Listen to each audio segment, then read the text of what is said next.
Like, don't let life put you in a circumstance or a situation where you stop dreaming. Like, don't let life put you in a situation where you are helping somebody else make their dreams become a reality. You forgot you have your own. Like, don't do that. Don't get so caught up giving some job 30, 40, 50, 60 hours of your day that you don't have any time left for yourself. What are you made of? What are you prepared to do?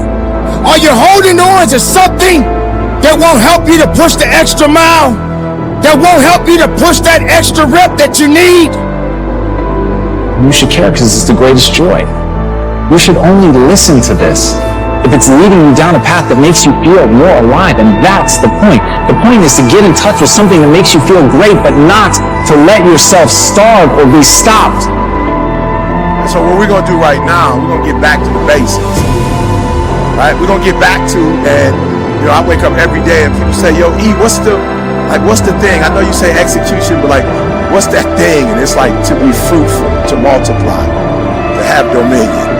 Like, no. When I wake up every day, like, I claim that the first commandment, not the one later down in Exodus, like the first one in Genesis, was I was commissioned to be fruitful, to multiply, and to have dominion. Like, that's what I was commissioned to do. Like, that's the command. And so I want you to write down those dreams and goals that you still have that you have not accomplished. I want you to write them down. Now do me a favor, don't adult me, don't life me. I'm not interested right now in reality.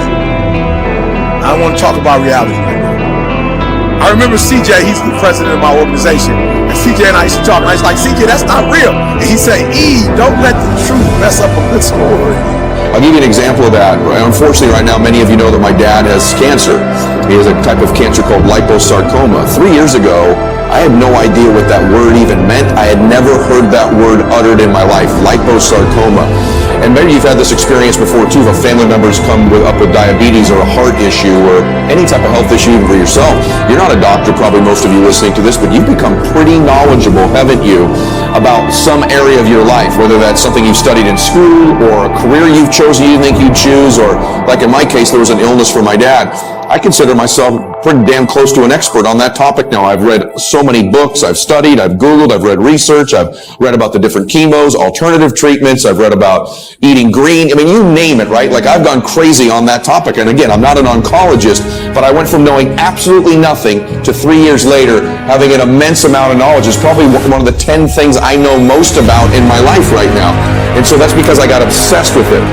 Don't do that. We're not doing that right now. And so do me a favor, I don't want reality right now. I'm not interested in how much your student loans are. I'm not interested. Because your student loans are sucking your dream. I'm not interested right now. And I got a divorce, and right now I just can't. I'm not interested. I'm not interested. Eric, I lost a child, and you don't know what it's like to. I'm not interested in your reality right now. I want you to get back to your dreams. I want you to get back to your goals, because no matter what has happened in life, you've got another 30 years, another 40 years, another 50 years.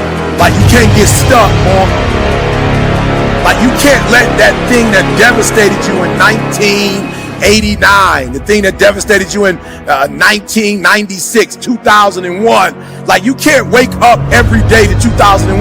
2001 was a tragedy, yes it was, but you can't stay there. You can't keep waking up to that. You gotta wake up to your dreams and go, look, I always tell people, we all go through pain, get a reward for yours. Can you do that with where your goals and dreams are? Like, really, can you do it? Because the truth of the matter is, in society today, society is conspiring all the time in our culture to completely distract you so you never win. To just divert your focus and attention. Look over here. Look at this shiny thing. Look at this TV show. Look at this sports team. Worry about what's going on here in this war. And they get these different things on television and our phones and in our lives to just get us distracted so we never get obsessed. We never get laser focused for an extended period of time. Will you finish what you start? Are you strong enough? Are you willing enough?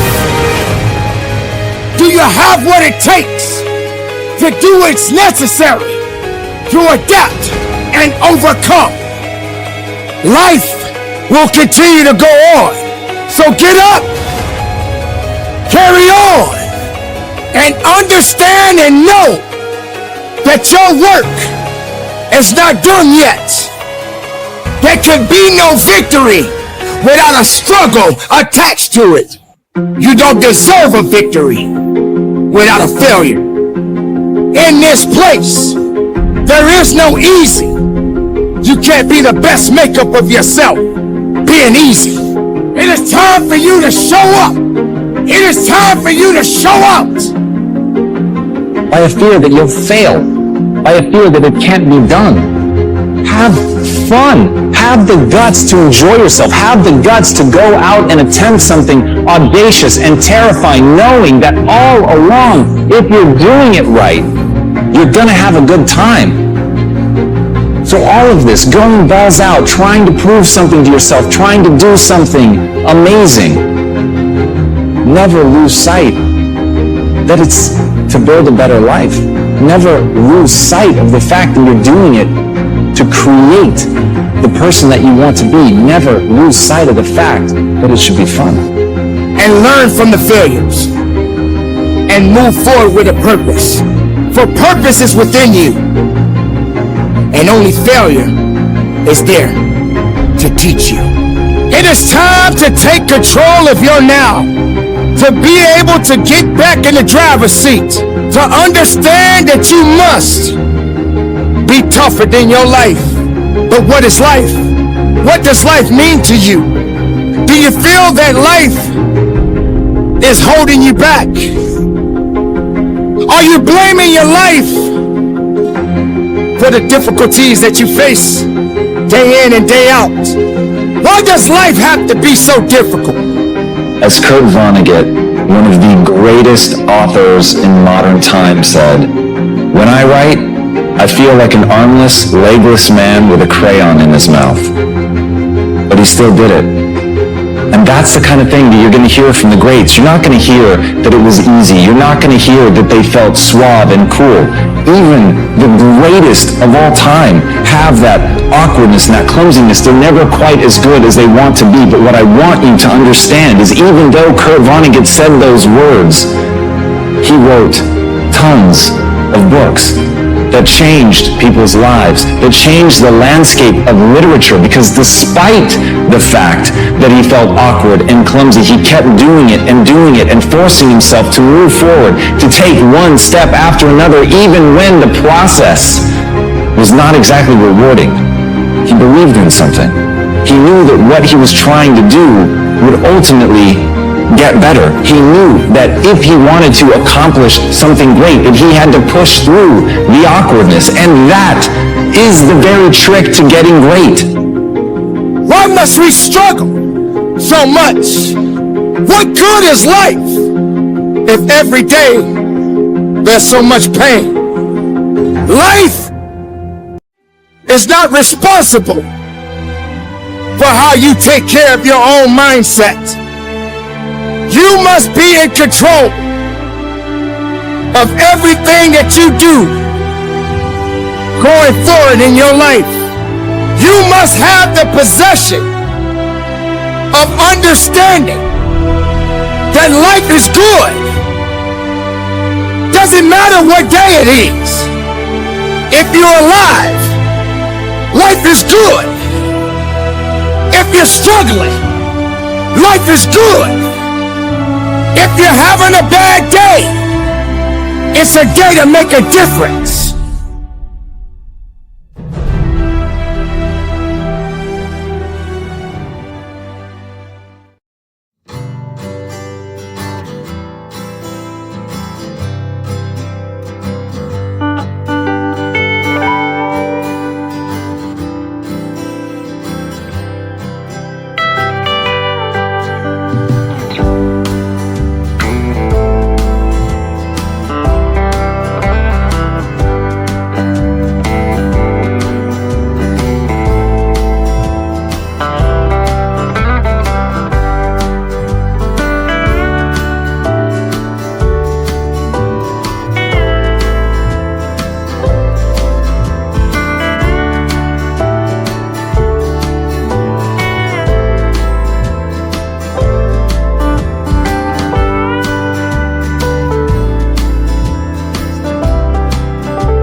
you.